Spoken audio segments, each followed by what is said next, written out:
Hello there, my name is Banjo, and this is News Review. Thank you for being there. So in Banjo, it is the mayor that is responsible for issuing attestation, but the issue has sparked controversy in the capital. Matasengor was in the capital to find out from the people about what they think about this whole issue. There also, businessman Jetu has been speaking, accusing the police of targeting her business. My guest today will be the Alliance for National Reorientation and Development leader, General Lamin Bojang. Let's get into it. Today we don't have any newspapers for you, so we'll go straight into the stories there as the people of Banjo react to the controversy around Mayor Rohey Low's power to issue attestation to the people of Banjo. This has sparked a big row. More in this by Matisango. The voter registration exercise has entered its second week, but in Banjul not all is well. The issue of attestation is a big issue in the capital. By the country's electoral law, since Banjul has no alcalo, it is the mayor who is in charge of issuance of attestation. But this has sparked controversies, and many say it is not right for the mayor to be the one to issue the national document. The people of Banjul have been sharing their thoughts.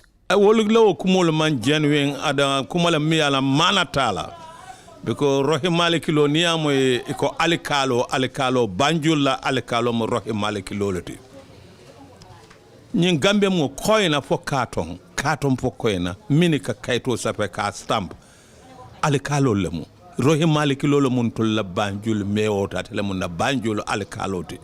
Oto ko kuruni betambela ni ko alikalo ntol mammo soto Gambia ja banjuni sato kono na manke rohi malikilo ti wala nyanta ka kaito le stamp pour la nyanto soto e la banko dia kaito soto membe ko register gam banyo ni sato kono jam ona mo yina jura akayo le ya sa anu na mo ko jo ke ba ya kam ko ke ba 15 kilo ba yin sato ko fo ka na mo yo ke ba le ya ba iko na wo ya kile ya duko ya ga na nganyo dal nganyo kan be ya ma kabri chuku ngako to nyama ngado mo ngana nyo ba ndoke nindo bo do kana nindo do kana ni yendo luwa do dun sasa nindo na ko nyo so mo kele je e mo ko luwa dun ngaluwa men tare ye ngoko ndo sinya so yem de dia mo so no o fatu mbafale ko fatu bravo fatu la ko isa lafa ya lafa banku dungole aje ko fatu jarta fatu kamara be tentula be jayle ni do ku nyolbe albe men kan alisa lafa ali alafa mbafala rohi malikilo fanaye ko asa hakilo tubaka ngalon hakil tula balemu adun anala miro ala thinking fasta bake asa hakilo tu luntangol momo nata kan pour kaytu ko la akana ngalon ko atakela baran fanan sa yamara sala hakitu la pawoto bake lo mbeten tula mbejayla Mrs Seydi musolo ala kata musolo rohi malikilo nim fatu net ko nyol si fatu kamara nyol be manya menna banko kan musolo alinga dum politiko kono musolo alinga register musolo ngana nyanto kele la ma tollete Gambia musolo sako banju no musolo alinga register ngana wata do kele banko kan motina membe na wata do kele na manke Gambia musolo ni Gambian kolde 18 years boys 18 years girls Gambia koina for katon mbal tentula mbali jayila. It will appear everyone we spoke to support the idea of the mayor being in charge of attestation. Yo roki malikilo ni obal mayor alkali ala banyu ni ba di la jumala bari BCC office soto menu dingo la wulu kaito a filta o agenda ni tata medical ka fone ko iko wulda banyuta BCC la be o sedale kataje ka sani ka accept muna nan ndo ko taw accept la so nyimu ponko de register din kana nyu bandi wala mu right tinding nyina banyul alikalo dum man sama ko de bari biat lam banyul alikalo ndanga nyina soton si nyina folo moli yow si fabula bari bi office o beje ha banyun ko lu office o beje le ni yelon ko ila documentol men beje jande ko po me wala ba sign e kata jela sign banyol kai ay seda sila ay seda le ila auto ikate seda ala nyin don. The mayor herself responded to critics last week, saying she is empowered under the law to issue attestation and that anyone who did not like it can go to court. For TFN News Review, I am Mati Sengor.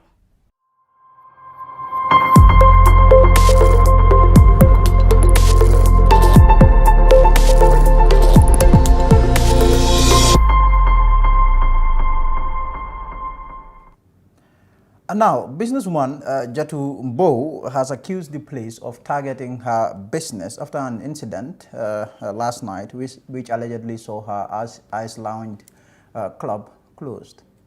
More in this report. Jetu Mbow is the Gambia's first and only female club owner.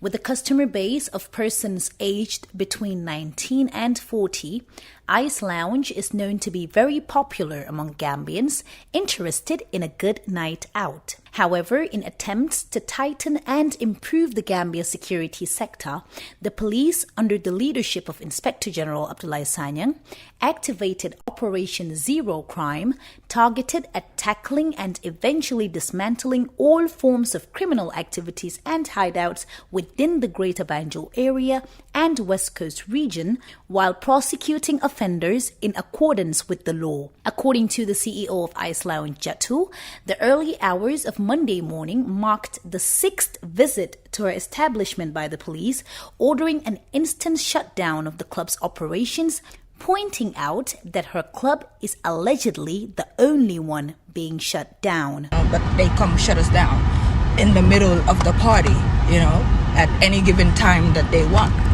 So this started 3 weeks ago when they said, national security, they were tightening security, whatever.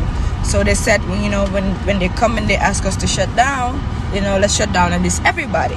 Oh my God, I complied. I even sent a message at the ICE group chat telling them, when they come, shut down, no questions asked, nothing. Matter of fact, the first 1 week, I was actually helping these people. When they come, I'm like, you guys gotta understand they're doing this for national security. I did not know I was the only one. I didn't know this. All right. So, a few days down the line, some people called me like, why are you like shutting down? Everywhere else is open. I was like, nah, that's not even possible because, we were told this heightened security. Because like that's how tui I am. So people started sending me videos of different locations and they were open like till 6 a.m. 5 something to 6 a.m. right? And this is different locations, right? So I made a complaint. Like, this and this is what is going on. And I am complying because I thought this was everybody because that's what I was told. And this is not the case. I did not even do a personal attack on nobody. I was just saying if I'm shutting down, why is everybody else open and stuff like that? It happened the following week. I complained, called some big people in the authorities. I did not make it a fuss. I did not come to social media to rant. I didn't do none of that. Careful now. I didn't do none of that. I called, spoke my mind, and all of that. And they were like, yeah, it's going to get fixed. Okay. I think they rested for like a couple of days. Friday, I was in the car. I was told we got shut down. Cool. We let it go. Demba, same thing. Boy. And now I have videos of different people with different locations, different clubs, bars and pubs open till 6 a.m. in the morning. Man, 5 o'clock, noon, 4 o'clock. Boy. These people come so aggressively. When they're coming to ICE, they come so aggressively. It's like it or something. It's like we're not paying taxes or we're operating illegally. I don't understand it. And when I talk to other club owners, I'm the only one. They're not dealing with this shit. I am the only one. Even them do not understand why this is happening to only me. Being a female in an evidently male-dominated business sector in the Gambia, Jetu feels targeted. I have no issues with nobody. Ben authority, wala ben officer, munul la wax ne dama ñew place Jetu and I got disrespected. Or dama ñew place Jetu and then she wasn't complying. Do drug squad, do PIU, do anti-crime, do anything. Boy, da ngeen ñew send maximum respect la leen na jox. Understand? Yeah, come do your job, whatever. Suma yoon du ci dee nekka. Wallahi, but the personal attack la bëgg xam pour lan la ndax yeen suma togon tay comme ma tok like my business is not running. Is that gonna make you happy? Quituma. Xam nga boy, why dafa doy fu mu nekk nii xanaa man foreigner la ndax duma Gambian ndax man deserve ma pour am jama comme everybody else ñu amé jama léw boy kan la fi toy. At this point, this is too much, yo. The police spokesperson, Lamin Jai, did not pick a call for comment. We hope to bring you more on the story upon development.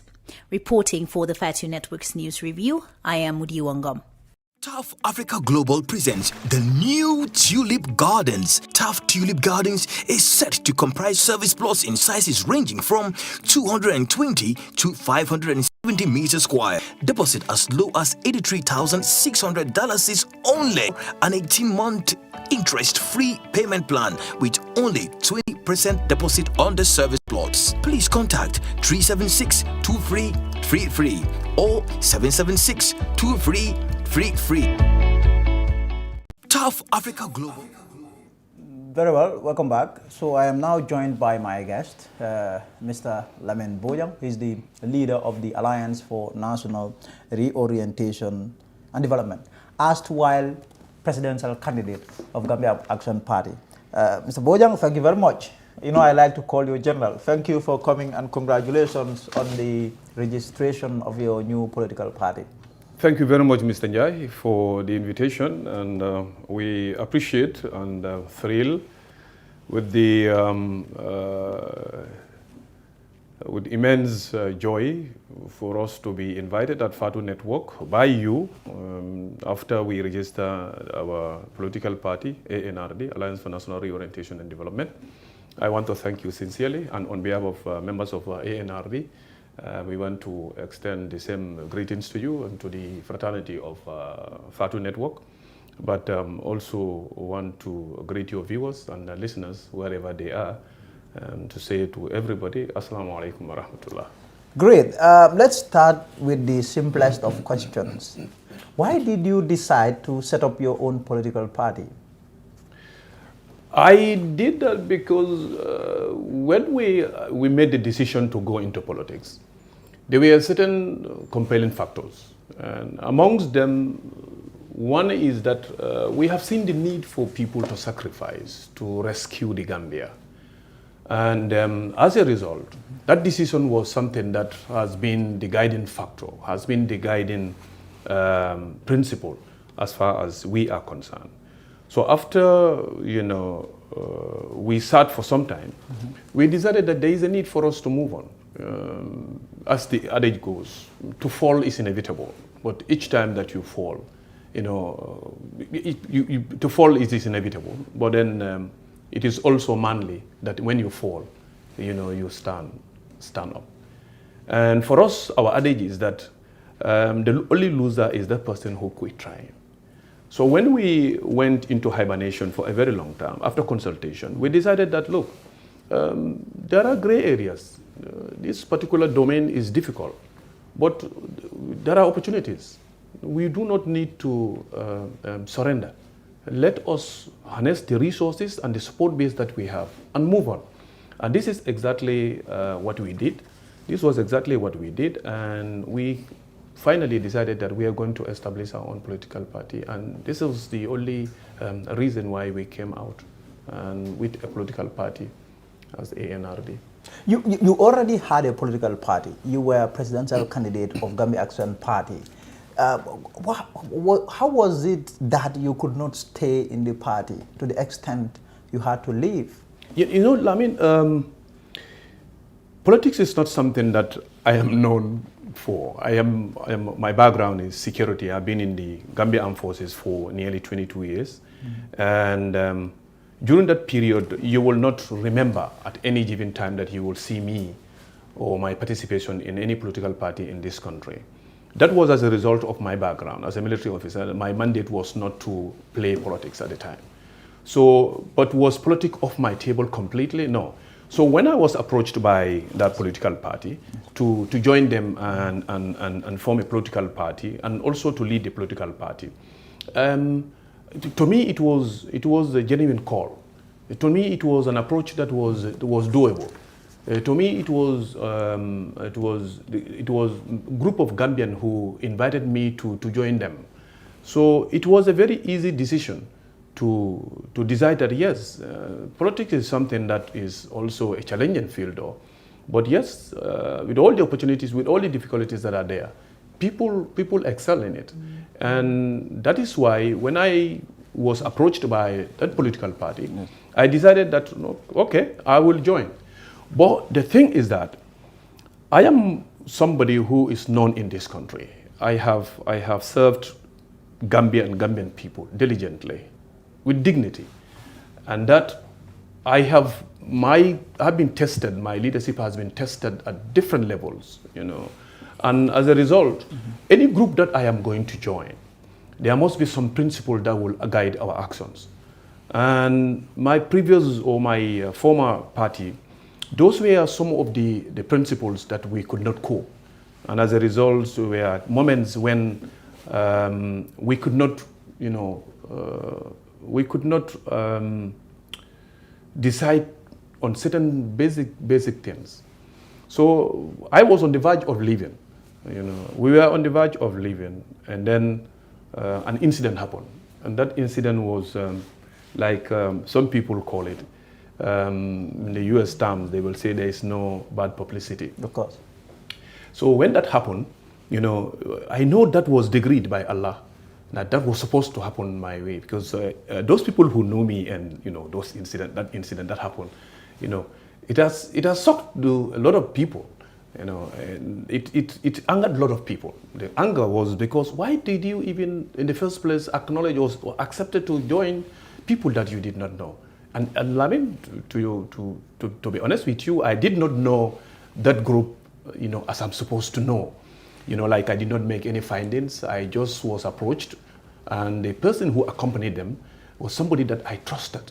I thought that anybody that he will bring to me, you know, will be somebody who is a dignified person, somebody who is a good person, somebody who is well known in this country, you know, and somebody who is very, you know, clean. And so as a result, I did not make any findings on my own. So I decided to join that party. But then in principle, we could not cope, because I felt that at some point that I am in a misfit. I'm in a group that does not conform with who I am, my principles, what I believe in, how I want organizations to be run, how I, you know, move organizations, and as a result, you know, I had to quit because I felt that. But they said they sacked you. Yeah, you know, I mean, the story is very long, and I don't want to dwell on the past. That is something that is buried, and we forged ahead. We've moved on.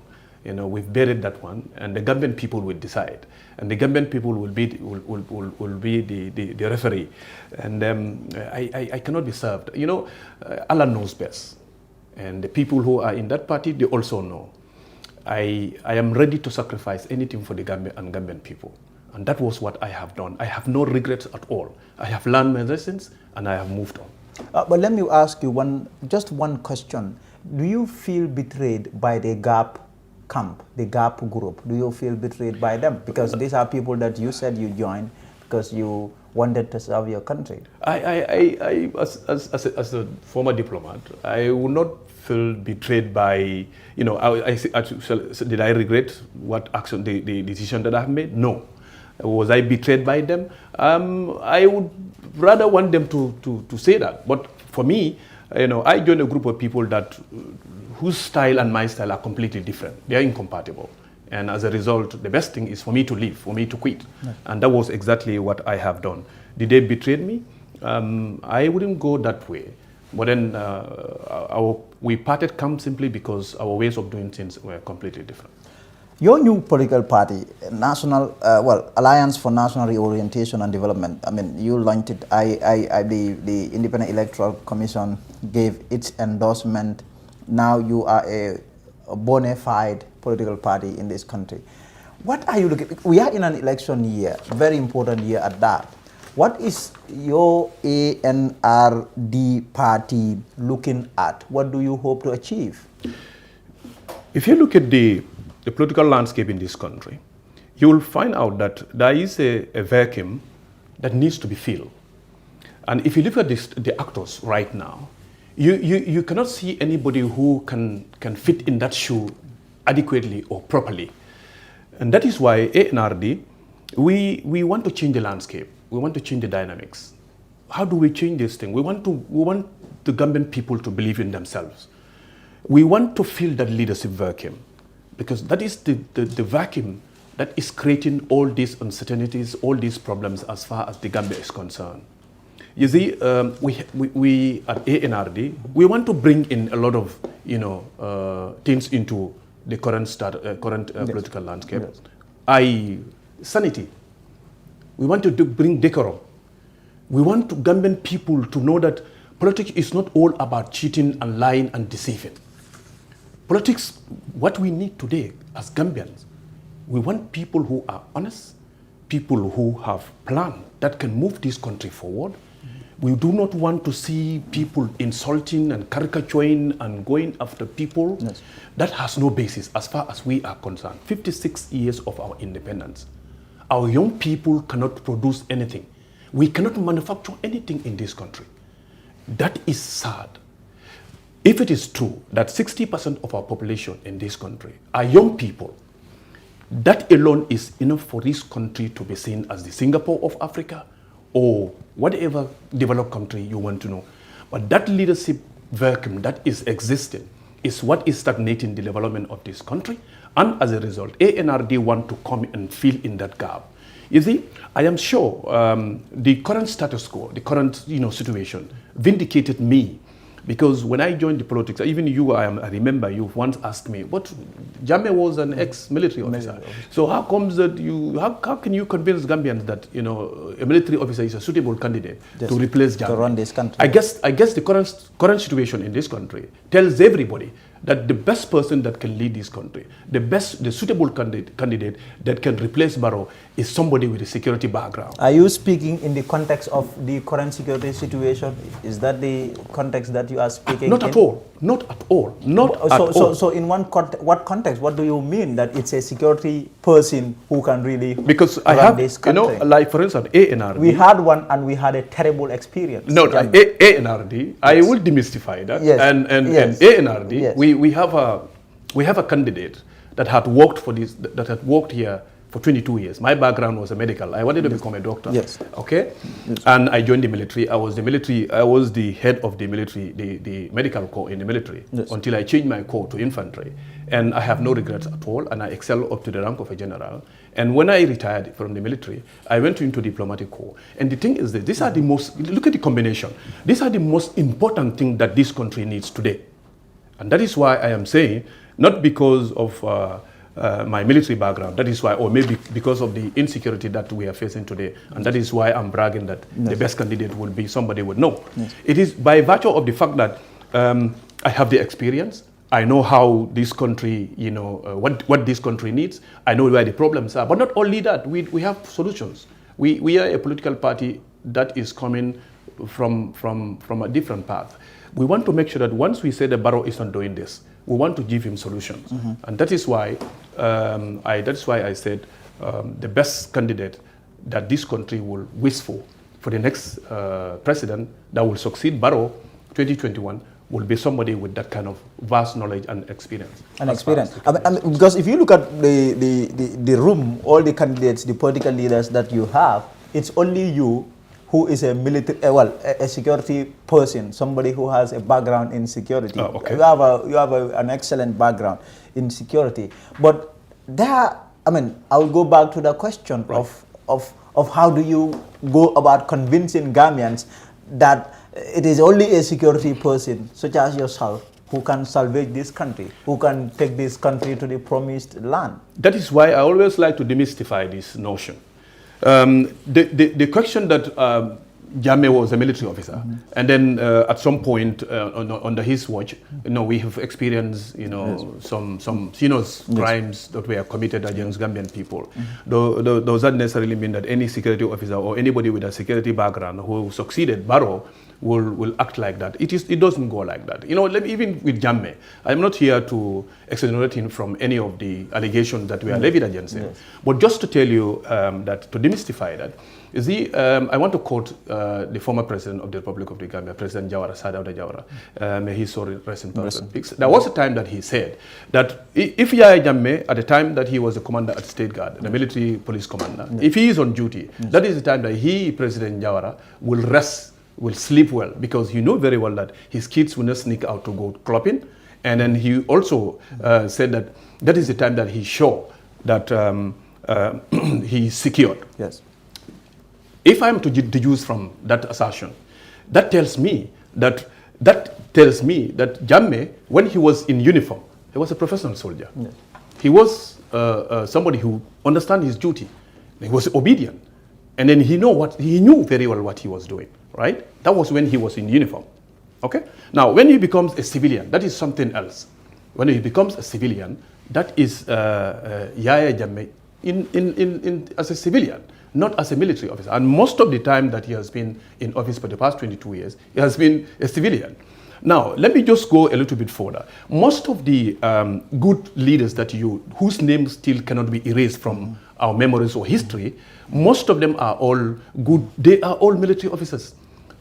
The country that today we like to model as the country that has rescued the country that the leader that has rescued his people from nothing to somewhere is Rwanda in 1994 genocide. The guy is not only a military officer, but he was a rebel leader.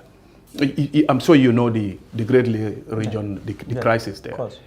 So that guy today is been modeled as the one of the best, the finest leaders in Africa. He's a military officer. Thomas Sankara's name cannot be erased. This is something that is happening even in our backyard here, Nigeria. Now, all these fine officers that have led their country to successful, developments, you want to tell me that it is only in the Gambia that we can have a replica of, those serious crimes that were committed under Jammeh that can happen under another, security officer? No. The answer is no. The finest, most educated president that Africa had was Robert Mugabe. Yes. of Zimbabwe. He was a teacher. Mugabe led Zimbabwe for over 40 years, right? And then he led his people he led a civil war, and he rescued his people. Now, Mugabe was a teacher. Doesn't necessarily mean that anybody who succeeded Mugabe and he's a teacher will behave like Mugabe, because Mugabe was classified as a dictator. So that is no. The thing is this: positions do not change people. It tells people who you are. And this is exactly what we are happening in this country. Let us not make mistake. The biggest mistake that we will make, the thing is always, and I want to repeat this thing, that the political actors I have high regards for all of them. Some of them have been in the system for a very long time. But the actors must also ask themselves, we need to do something for this country. You must be related to something in this country that you have done for the people of this country. You cannot just come from nowhere and then you want us to vote you in. You have to do something that we think when we give you this country, you will be able to lead us to promised land. And that is what ANRD is providing. What are you providing? We have the experience, we know the Gambia, and then we have done it for Gambian before today.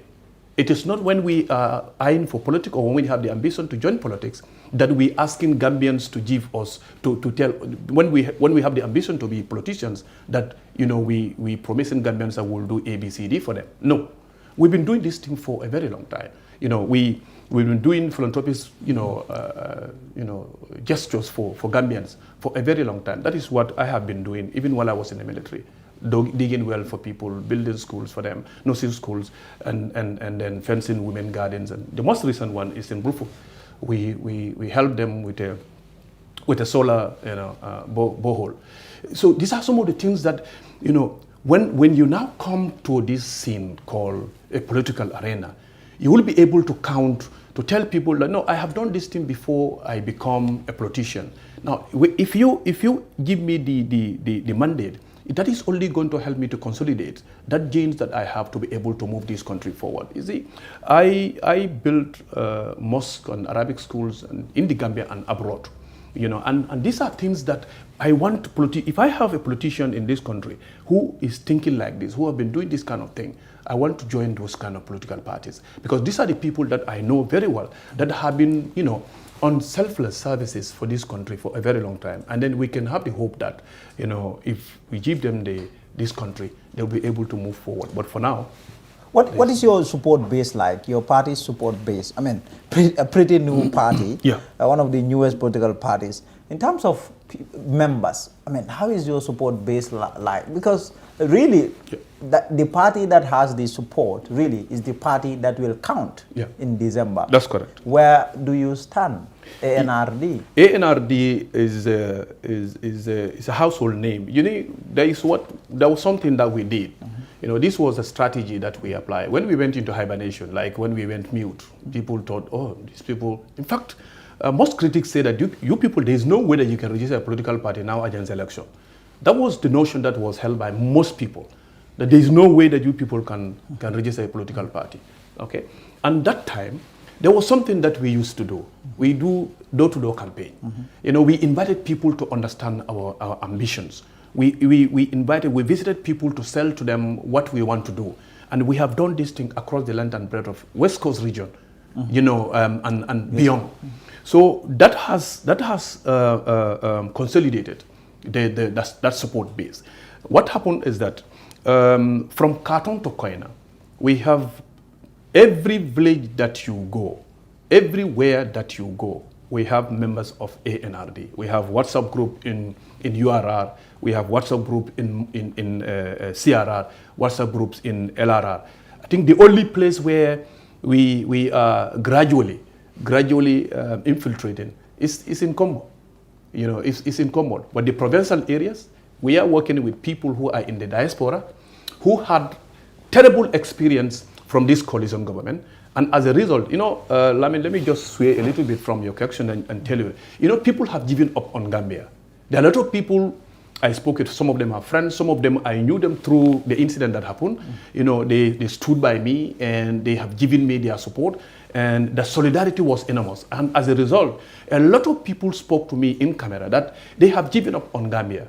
And because of some of us have come into the scene, and this is the time that they also want to contribute. So we have people in the diaspora who are also working for us tirelessly to make sure that ANRD become a household name, especially in the provincial areas. So our support base is flourishing. It is you know, increasing day in, day out.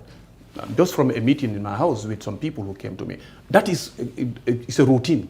And also, it's very, very easy. We registered a political party not for ourselves, not for Combo, not for Bruford. It's for Gambia and Gambian people. And then a part of our action plan is to introduce this party to Gambian people. So what we're doing right now is to go to the whole Gambia.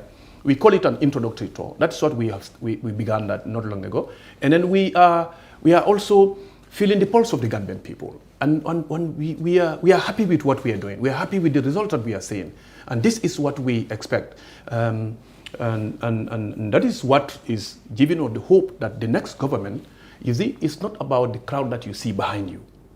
ANRD, what we believe in is that people are going to cast their votes, but it is Allah that is going to select. Allah is the one that is going to select the leader. And this has been done already. We have to do our efforts. You know, when the president is moving, he moves with everybody. Is that what is going to determine his success during the next election? No. So we believe that, yes, you need to see people behind you, and we are going to see people behind you. You will call me one day and say, Bojang, what happened? Where did you get these people from? And that is not going to be too long, inshallah. General, there is always this question of what's in a name.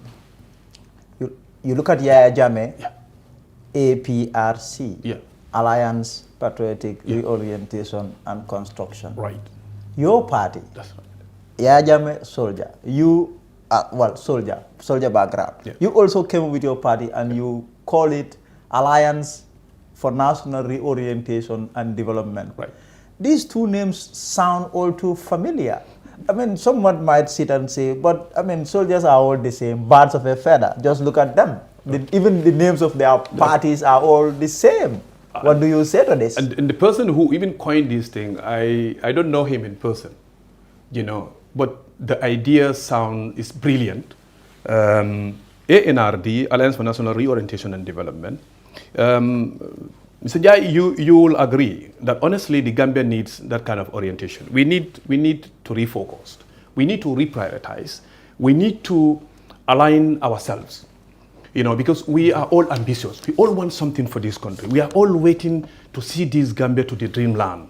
But the direction that we're taking now is not leading us to that place. We have missed the way. Post Yaya Jammeh, we have a lot of opportunities. But we missed all it simply because the leader does not understand the decision that they have taken. They cannot motivate our people, and then the judgments were all wrong, the actions were all wrong, and that is why there is a need for us to come together, refocus the mindset of the Gambian people, yes, if you want this country to develop. And then if you come down and you look at our motto too, is justice, freedom, and development. We believe that yes, we have post-Jammeh, there is this what we call freedom. That's what we call freedom. Yes. But if that freedom is not guided by justice, yes, it will be meaningless. And therefore, we will not be able to develop. So our name, the Alliance for National Reorientation and Development, Alliance for National Reorientation, let's come together, yes, and reorientate ourselves, reset our mindset, refocus what we want for Gambia, and then we'll move on. And then we believe that that leadership vacuum is what is the problem, and that is what we identify. And we believe that if we refocus, we realign, we reorientate ourselves, we will be able to align to the objective, to the dreamland. And that is why we set ourselves with certain goals that is going to land us to. And so the name, you don't even know the person who brought the name. The person, later on we knew him, yes, to be somebody who is a supporter. He's a supporter. He used to follow, he was following me, and he came in fact, we stood like this, just an informal kind of conversation, and he came over with it. Can you imagine how fast those decisions were made? We were about 5-6 people, and when he came over with the idea, the name, and he came with the logo, and the logo, and I think the motto. It was the motto that we debated a little. There are a lot of people who were also invited. People sent in National Democratic Party and stuff like that.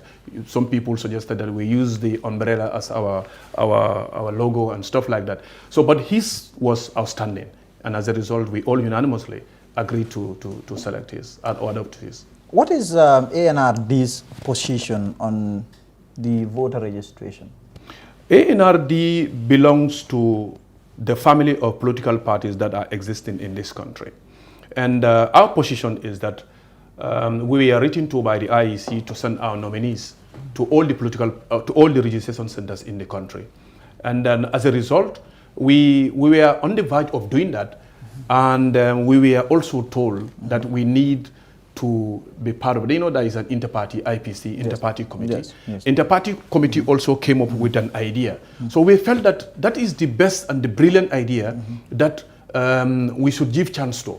The inter-party committee had an ambition. They had a desire. And I think if we implemented that, it is definitely going to help us. So ANRD, our position on this registration is that I think if I have the say, I would advise IEC to halt the to do this registration in phases.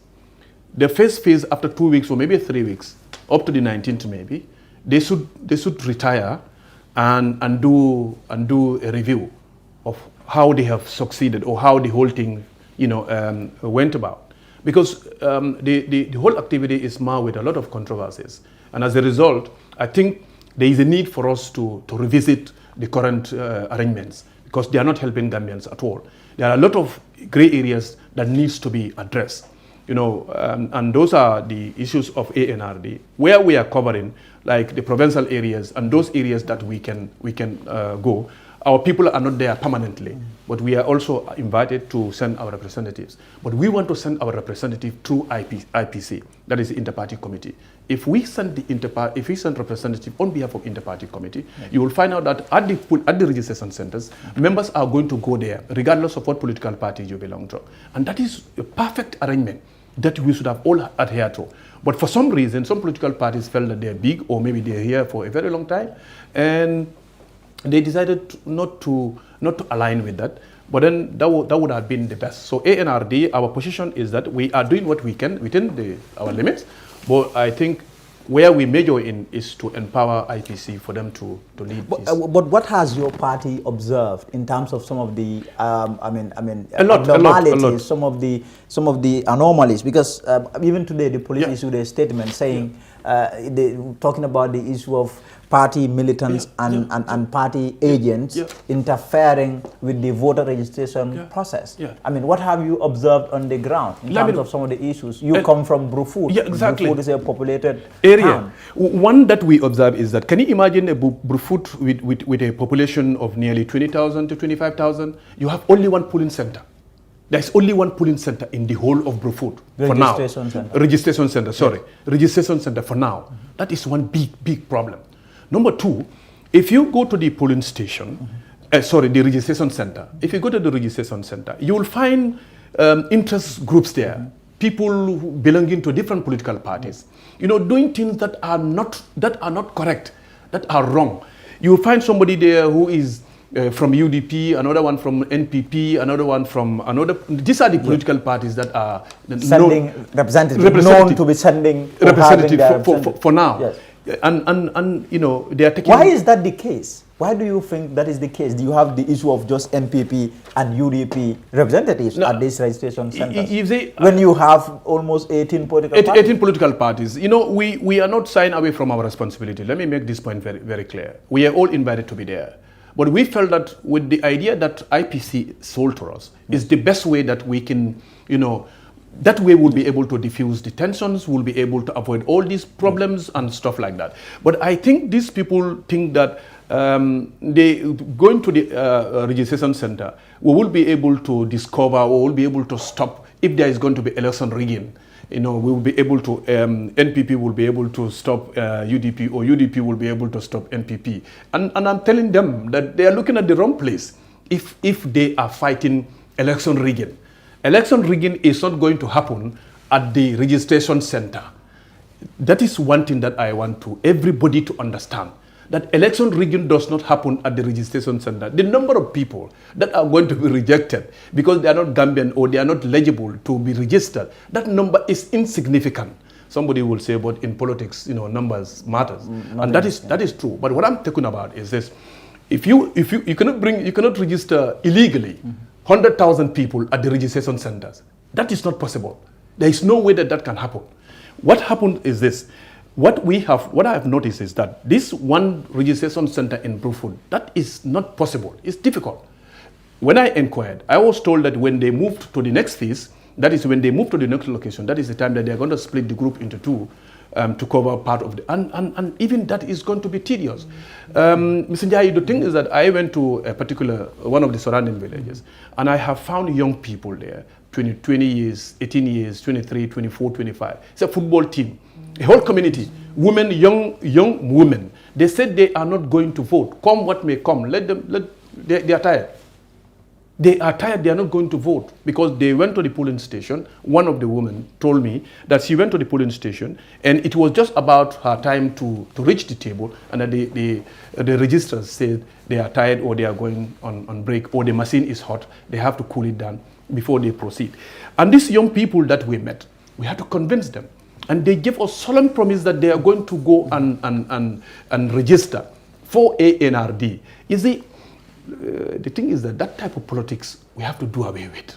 Nobody can force your way to State House. There is no amount of scrutiny.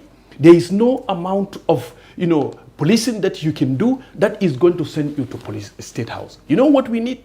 Let us invite tranquility. Let us be peaceful. Let us know that we are not competing with Senegalese as far as 2021 election is concerned. It is the Gambian people. Because at the end of the day, this is what is important. What is important is that if you go to the State House, you are going to face you're going to face with hell lot of problems that you cannot even govern, like what is happening today. So ANRD, we have realized that even the people that are running errands on behalf of Alcalot, some of them are not indigenous. They're not indigenous of those communities. That is serious. And there are people who are there, if immediately you come from the registration, they take your voter card, that is wrong. They take your number and no, you cannot do that.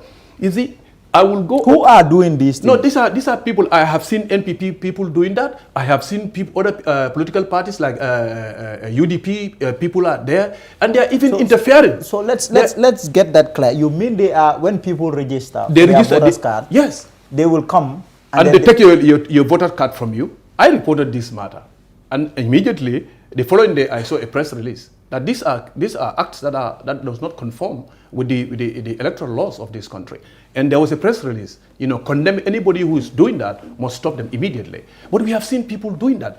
Why are you going to the registration center? Meanwhile, your responsibilities as an observer at the registration center has been outlined to you. It has been clearly... Is there a way for the IEC to punish these two political parties? If they are blatantly doing that, going out there, trying to get people's voters card, to get their details, if that is unlawful, the IEC should be able to punish them. No, but what do you think? I don't know if it is punishable, but according to the laws that are governing this particular process, I don't know if they're going to punish them. But the thing is that, honestly, Lamin, the registration processes for now it needs to be halted.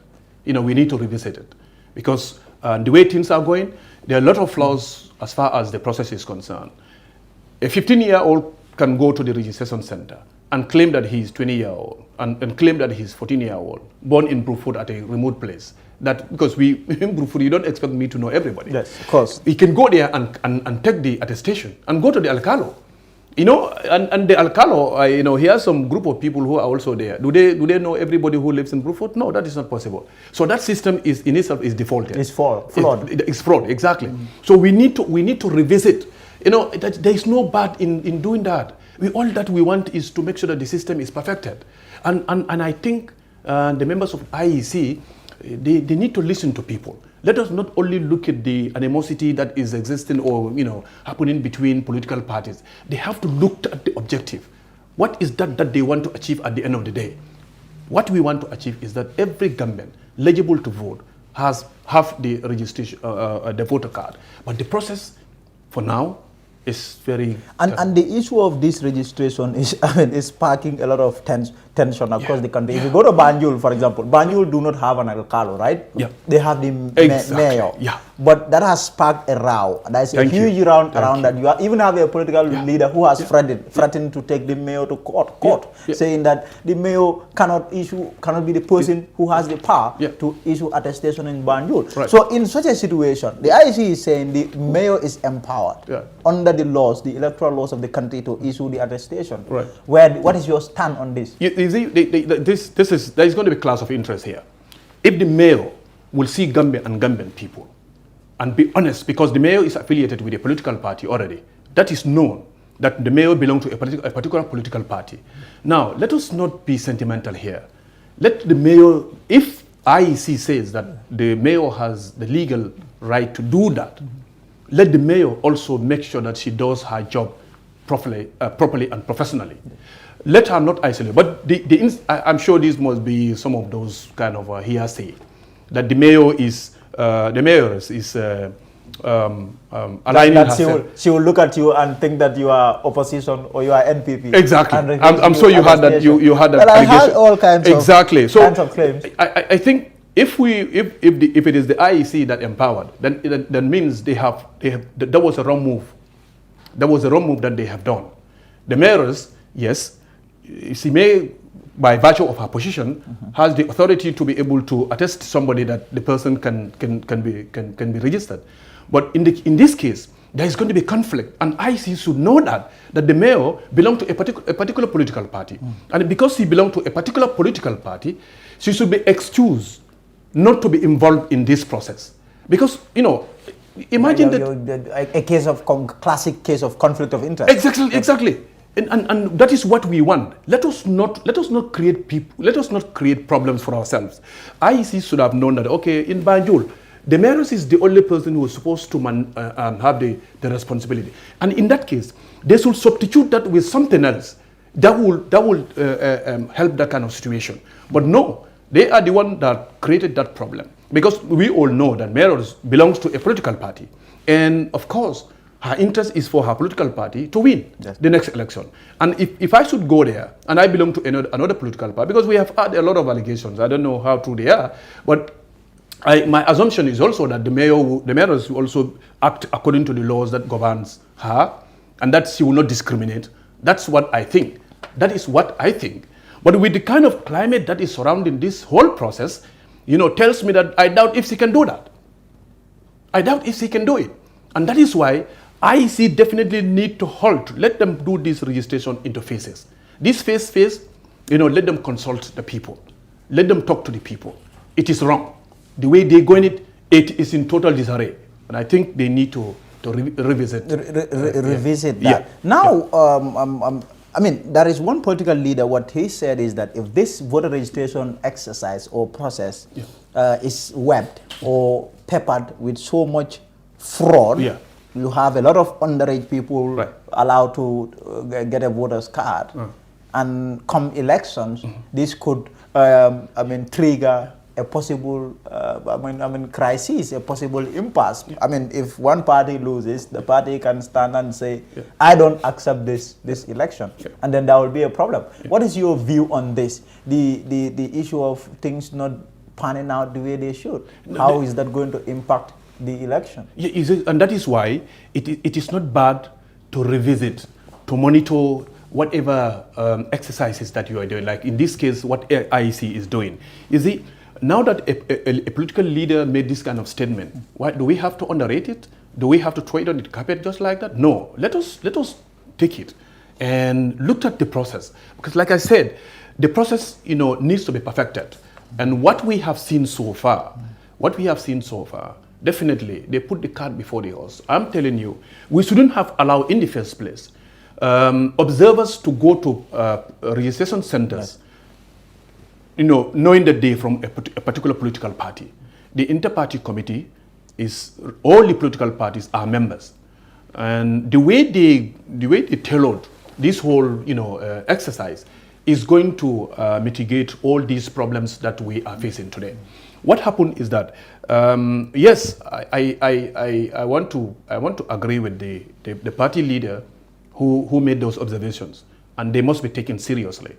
The thing is this, you're not going to force people to vote for you. People to vote for you depends on what you tell them and how much they are ready to die for you based on what you're telling them. IEC needs to listen to the players, the actors, the political leaders. They need to listen to us, because all that we want is a peaceful transition from Adama Barrow to another government or another leader. And that can only happen. Or Adama Barrow staying. Exactly. Staying put. Exactly. But that chances are what very slim. What do you see? That is very slim. You mean they are slim? Very, very slim. He cannot win. No, he cannot. Why? Why do you think Barrow cannot? Because that's a very important point. You know? Exactly. Why do you think Barrow will lose because the December election? Then I'm going to give them tips for them to correct the mistakes that they are making. I am going to capitalize on those errors that they're making, just to make sure that I tell the people that this is why he's not going to succeed. But is it your view that he will lose the December election? Inshallah, he is going to lose December election. This country is a great country. Yeah, it's a great country. And there are a lot of things that Barrow, a lot of huge opportunities that he squandered. He missed the point. And he was completely misled. Like Yaya was misled on the latter part of his rule. Barrow is 5 years down the line. No, this is not the leader that we want. We want a proactive, robust, smart, motivated, inspired leader. We want Gambians are hungry to move, to go. But then if you have his supporters everywhere, and what they will tell you is that winning this election is in the bag already. Because they are thinking about 2026. They have not seen a substitute. ANRD is just coming. We are going but Barrow supporters are saying he has already won this election. But UDP, when they came to Brufut, the man declared that he has already won. They came to Brufut. Yes, about 3 weeks ago, UDP came to Brufut and they said he said he has already won. What is your take on that? No, that is not possible. UDP cannot win too? No. Why? Why? So if UDP, Barrow is not winning, UDP also is not winning. Who is winning then? So let us go to the statistics now. Let's go to the statistics. Yes. Maybe that will help you. Yes. The last election, let us use that typical, template as an example. Go on. APRC at the time won how many? I mean, the registered vote about 200,000, just plus minus 200,000. Yes. Mama Kande was around 70,000, yes. Plus minus, right? Yes. And Adama Barrow only 218,000. 218,000. You know. NPP, not let me say coalition government, Adama Barrow, because yes. NPP is not the government. Yes. You know, the NPP, Adama Barrow, coalition government, and UDP, these are the same people. Yes. You have seen people cross-carpeting going to and fro. Yes. The same party. Yes. These are the same people. Yes. It is that same party that split yes. into two. Yes. The number of people that has moved from APRC to Barrow or to UDP, this number is insignificant. I mean, the problem here is this, and this is what they are failing. And these are the people that you have to convince for them to vote for you. And these are the people that are sitting on the fence. There are a lot of Gambians. They are going to the registration center to take their voters, and they will go and sit on the fence and wait for the candidate that yes. is going to come to yes. salvage this country. And that is going to be ANRD, because we are coming with a type of politics that is new here. We are just talking. Now we are talking. This is talking time. Yes. We are not yet into politics. And when we reach that stage, that is the time that you will see the shift. Because that is what is going to happen. You see, Barrow betrayed this country. And with due respect to all the political parties in this country, I am sure that they are all doing their homework to make sure that we unseat Barrow. And those exercises are on. But you see, to assert that Barrow has won, that is an over-ambitious kind of a remark. And I don't want to dwell on those things. But what I can tell you for sure is that the number of people, you need to drag APRC into your camp for you to be sure that you are going to win an election in this country. I can tell you that for free. APRC need to be in your camp. Yes. And all the political parties in this country. That is why Barrow is, if his people made that statement that he has already won, maybe he has secured the backing of APRC. If you told me that he has secured the backing of APRC, then I will tell you that, Barrow is going to be the next president. But in the absence of that, there is no way he can win. And there is no way that he can win. Why do you think UDP will not win? You see, I mean, the reality is this. We have leadership problem in this country. And even at UDP? No, in this country. I mean, the leader, the president, the problem that we have in this country is that, you see, if you are sure that the UDP's leader, he was the vice president in this country, and he had an opportunity to do a lot for the Gambia, not on party line, but for Gambia and Gambian people. There are a lot of things that are attributed to him that did not go well. And for him to clear his name from those things is going to be a huge task. And then the other thing is that UDP is a blessed organization. They are endowed with resource people. They are endowed with highly educated people. These people will listen and they will choose a leader. They are not going to stick to somebody who is going to continue to think that he is going to be the president hook or by crook.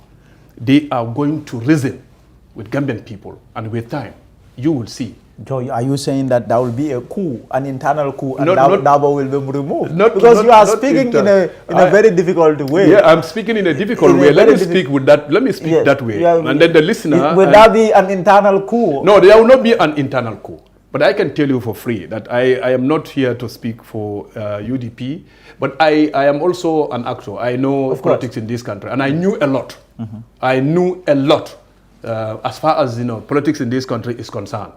You consider me as a toddler as far as my political life is concerned, and I would admit that. But I can tell you that I am few of the actors who are highly informed as far as the political activities in this country. So the issue of coup, you are rejecting no, that. You don't want to go into that. Completely. Fair enough. Yeah. We don't have much time. But also, let's talk about two more important points. Right. The TRRC ended its work last month, after more than 2 years of work. Right. And this is one of, if that was one of the most important projects that the Barrow administration put across, it is the TRRC. Right. One would be the TRRC. Right. They have finished their work. But in terms of the political will, there's been a lot of talk that maybe the president might not be prepared since we are in election year. Right. He might not be prepared. Maybe by next month, they will give him their report. Right. The TRRC will submit their report to him. Right. Do you think at all the president will have the stomach, the appetite at all to put across whatever recommendation that the TRRC must have made?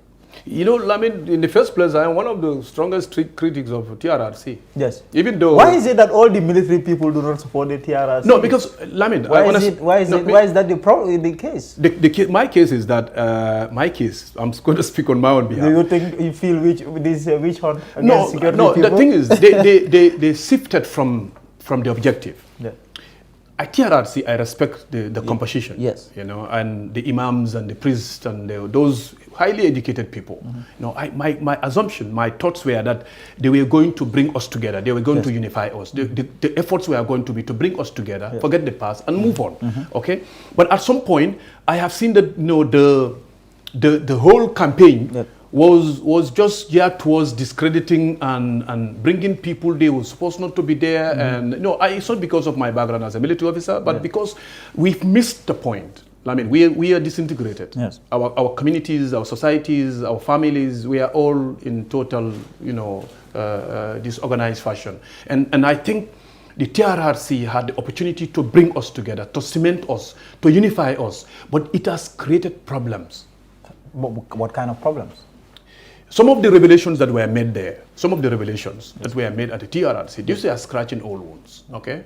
So you think, in your opinion, you think that should not have been done? There is a way that Gambians resolve our problems. Yes. There is a way that we resolve our problems. There is a way that we resolve at family level, at community level, even at national level. But not when people kill people. No, when people kill people. What do you do? You know, our situation is different from South Africa. Our situation is different from Sierra Leone or Liberia. Our situation is different from Ghana. Our situation is a unique case. Unique in the sense that, when you TRRC, truth and reconciliation. Truth and reconciliation. This should be, it's a fine, they use a very fine, name for that particular, process. But the thing is that the process has swayed from the fact or the objective to individualized or to individual,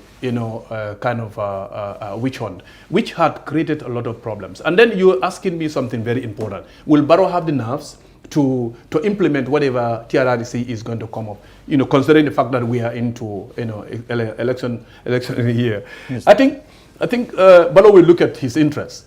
He will look at his interests. The TRRC, if you were to implement what the TRRC is, requesting, not only is Barrow going to be at fault, not only is he going to have problems, for his... You think he will lose the election? Of course, that will be a one-way automatic. ticket. It's going to be automatic. Automatic? Oh yes. Ticket to defeat? Yeah. Because the thing is, Barrow's position. I'm going to give you this. Barrow, President Barrow, Your Excellency. I am going to give you this tip. The tip is you heard that? Yeah. The tip is that you have to focus on your interests, and then your interest is what is going to make you win the next election. The TRRC they scratch all wounds, and then we are angry. Gambians are angry against each other. We are very, very angry, and that's not supposed to happen. And then we have a leader who does not motivate people.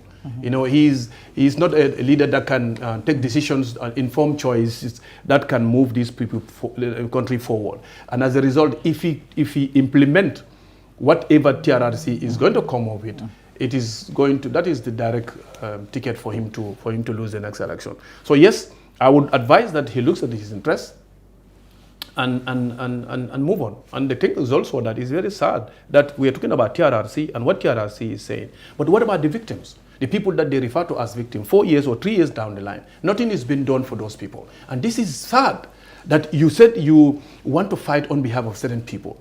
Now, these people who we call the victims, still now nothing tangible, nothing meaningful has been done for them.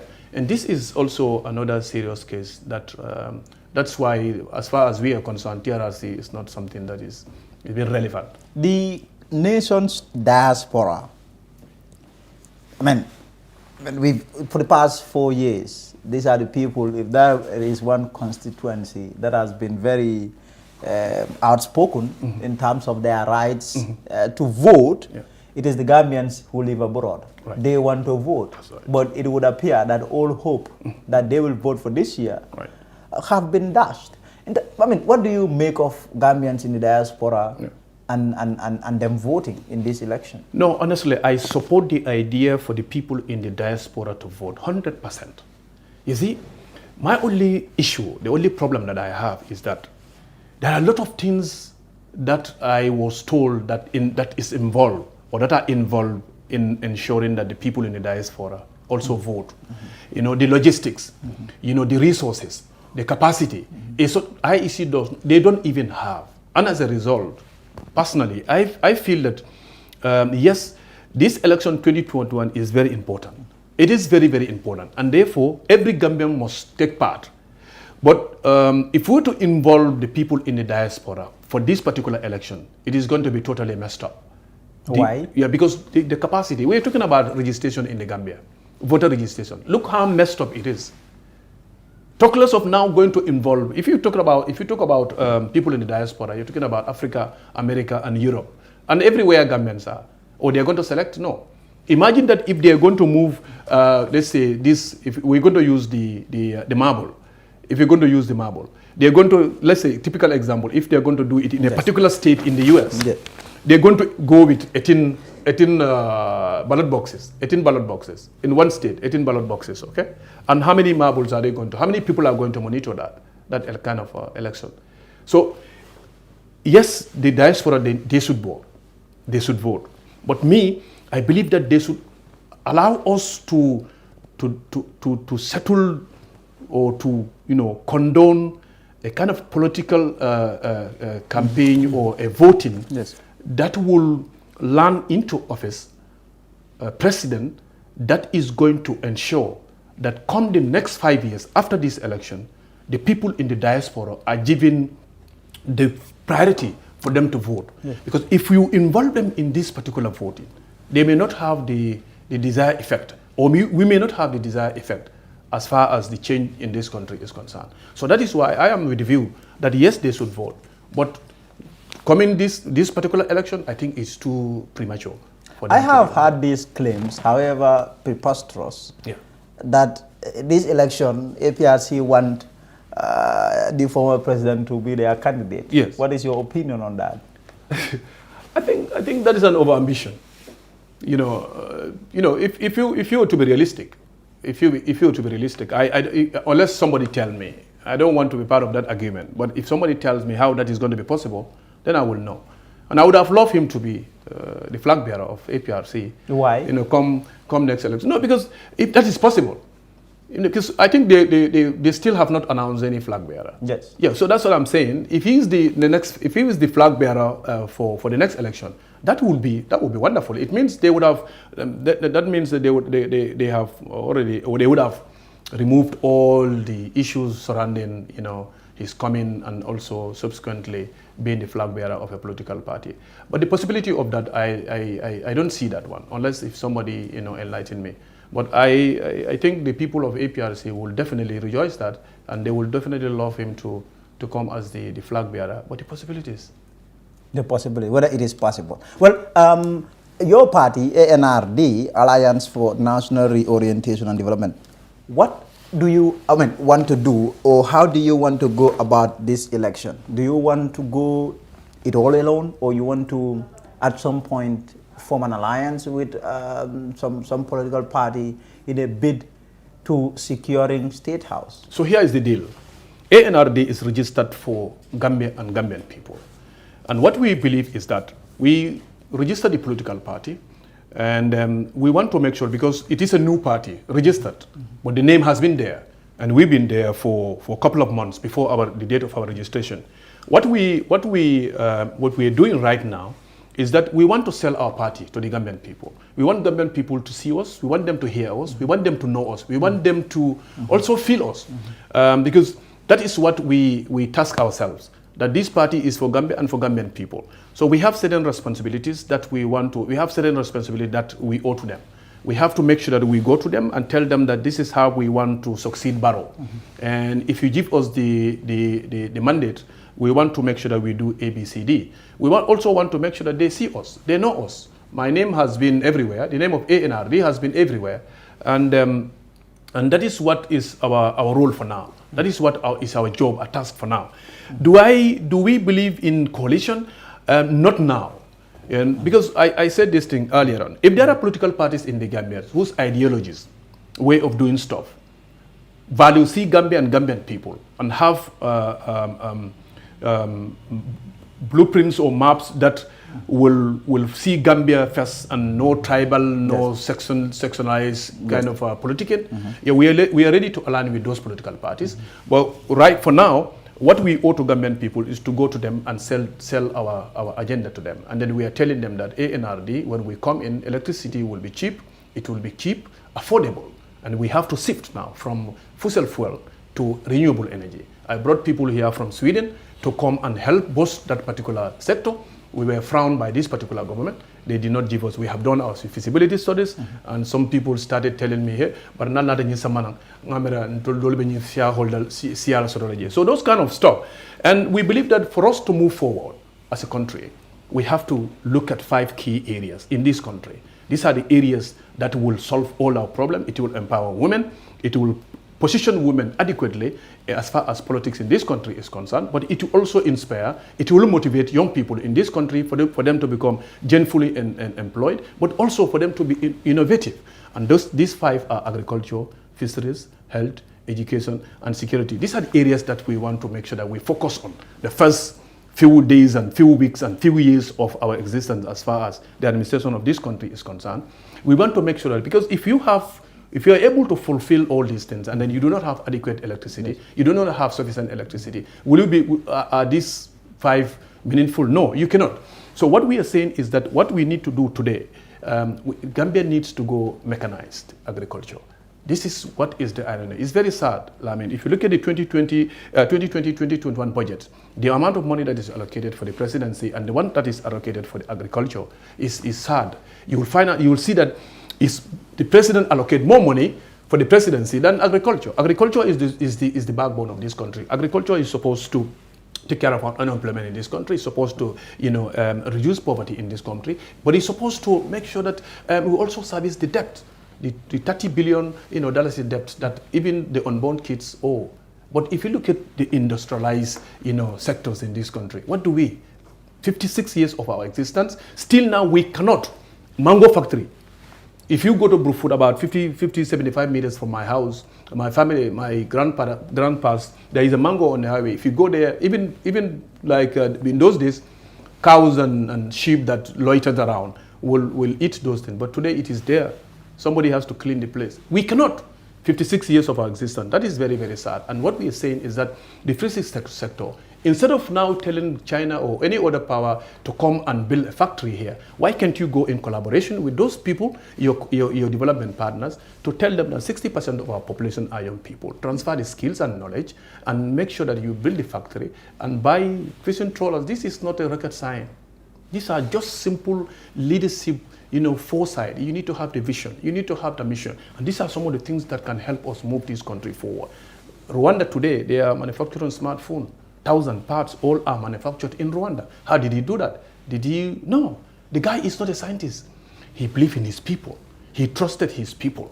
And these are some of the things. The insecurity in this country cannot continue like this. We have to shift from crime intervention to crime prevention.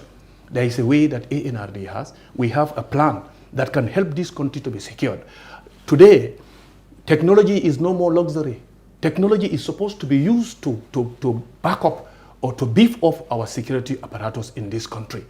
Why are we positioning everywhere you go? There are checkpoints. We are exposing our police officers, men and women, to hazardous conditions. Today, the traffic, you see how congested it is.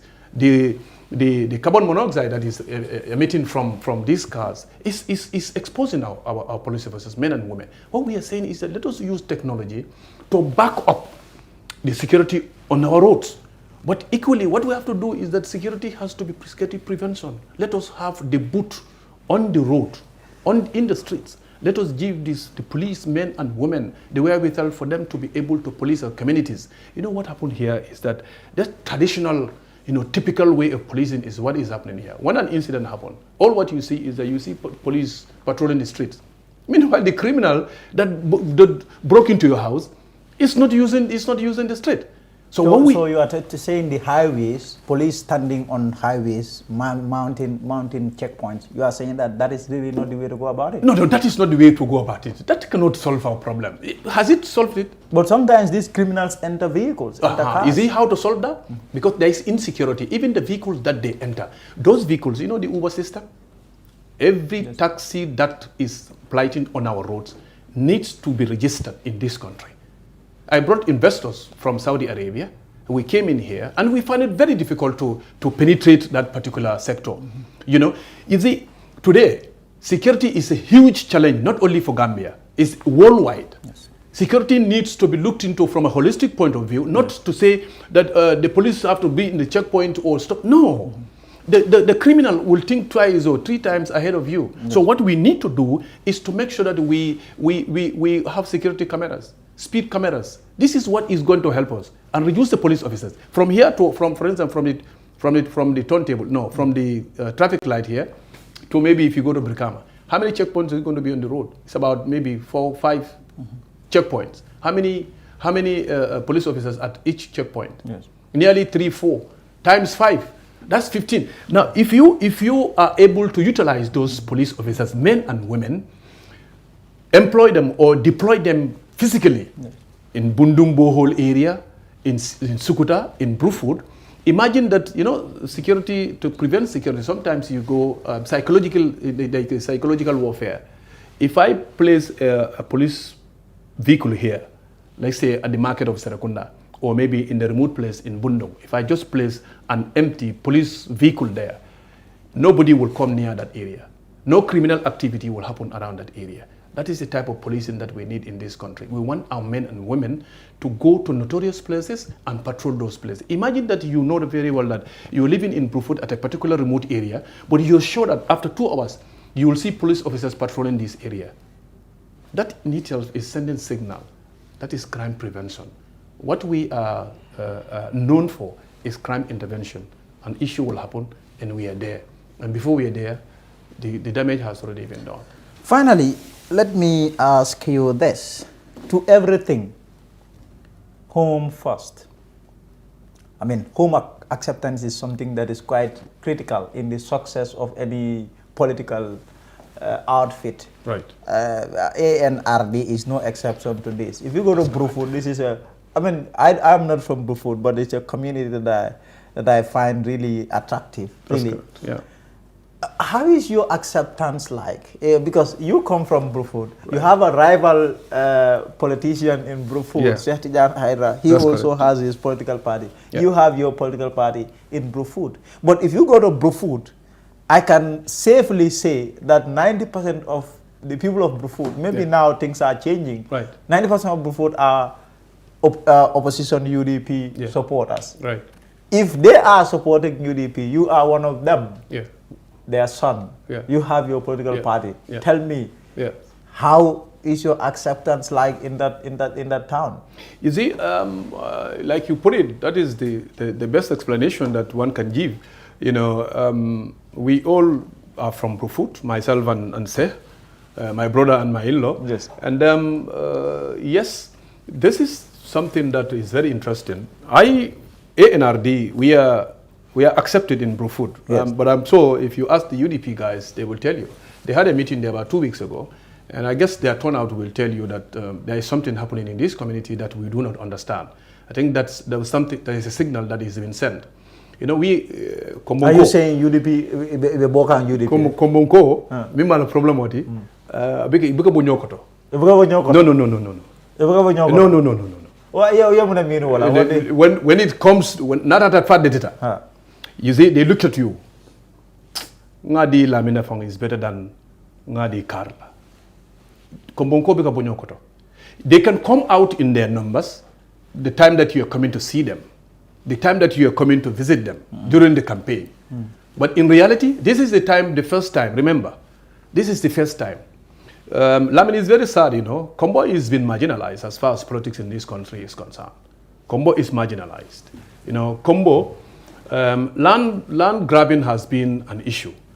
And in 1970, there is this law that was passed by the former local government minister, Steve Cisse, that the most lands in Kombo are state lands. And this has created problems for people in Kombo. And as a result, political leaders are coming to Kombo until tomorrow, giving promises that if they are president of this country, they will return those lands to the people in Kombo. How can you give me my own land? I'm from Kombo. I think they have to change that narration now. They have to come with something else, because it's my land. I'm also from there. So you cannot tell me that I am competing with your son, so that if I win, I will give you your own land. I know the history of my land. I know my land. I know how to get my land. You understand? Kombo has been marginalized. If you're in Kombo, honestly speaking, everybody who the incoming from Lunta only means in the Kombo. Ibe alone ko Kombo nkola hina ta katambi fengo bela mo bela. Kombo nkomang jawya long among hasidia long. Ni ba kono item Lunta ngoti. He can fight for you. The fact that he will do everything for you to make sure that you are protected. But they don't. No. So what, in essence, what you are saying, Dabo now has a problem in Brufut as far as Brufut. Not only Brufut. Not only Brufut. We are all related. Kombo, we are all related. You understand? We are all related, and we look at our interests. We are going to look at our interests, and I'm sure, inshallah, Brufut is going to be a swing state. They call it swing state, or it's going to be a battleground. Yes. But Brufut in particular is going to be a battleground. That was what I classify it. But the factor is, we are highly, highly accepted in Brufut. So you must have seen the procession when we coming from IEC that day. Yes. Somebody said, Altara, APRC. These are not APRC. These are members of ANRD. And name me any place in this in Kombo where we do not have a support base. Name me a place. And the thing is that we went to a place, and then one of our speakers say, that is the time that we are in now. People don't want to openly align themselves with political parties based on the fact that, maybe but there is going to come a time people will come out, and they are going to come out big. And the substitute for Barrow, the successors for Barrow, is ANRD. And does that mean, let's confirm this, right. Does that mean General Lamin Bojang will run in December election? Inshallah, we are going to run. We are not into politics to help other people or to look for position. Remember, Lamin, I resigned from a position. I was not sacked. I resigned from a position, and the amount of money that I've been paid for that position is more than what the president is paid now. And the incentives attached to that position too. It's a lucrative position. If it is position that, I want people to see me, or I want people to know me, I wouldn't have taken that kind of a risky thing. You understand? I have a family, but the thing is that there is a need for some of us to take that risk to rescue this government. And that is why no amount of intimidation or harassment is going to stop us. So for us, we are a candidate for 2021 election, inshallah. What would be your final comment? Exactly. I want to thank you. My final comment is that ANRD is a party that comes with a different approach as far as politics in this country is concerned. Our approach is that we have tasked ourselves certain responsibilities, and we also want to embrace certain behaviors We are a political party understanding the fact that in the political landscape in this country is marred with a lot of controversies. And for us to be able to remove those controversies, for us to be able to bring sanity into the political domain, we have to make sure that we first discipline ourselves. And that is why ANRD, we discipline ourselves. We are not out there to insult anybody. We are not out there to caricature anybody. What we know is that if there is any political leader out there who think that has the same ambition, has the same wishes and desire, where we, ANRD, want to take Gambia to, we are ready to work hand in glove with those people. What we are saying is that the Gambia deserve better. The Gambia deserve better. We have serious problems in this country. We have all seen today that the erratic electricity supply is a problem. But not only is it erratic, but it is too expensive. We are now entering summer. And electricity is too expensive as far as Gambians are concerned. We are appealing to the Gambia government to reduce the tariff on electricity. It's too expensive because right now people have to use air conditioning, they have to use fan. My grandmom and my grandfather or my kids in the village, they also need air conditioning in their rooms. Right now, climate change is a reality. ANRD want to also admonish, we want to tell the government that let them reduce the cost of electricity during this period. This is something that is going to help us a lot.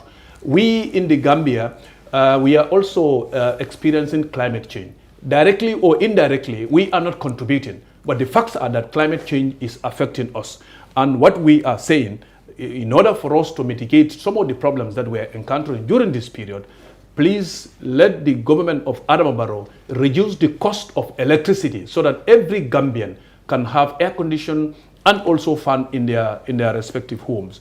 This is something that we want to also share with you, that ANRD is the political party that is also on the verge of going on an introductory tour, because the party is meant for you and especially women and young people. And Alhamdulillah, the people that we interacted with so far, they have heard us and they have listened to us keenly, and they are ready to implement the promises that they have made to us. Some of the young people who are not ready to register, we have talked to them and they are ready to struggle to make sure that they register.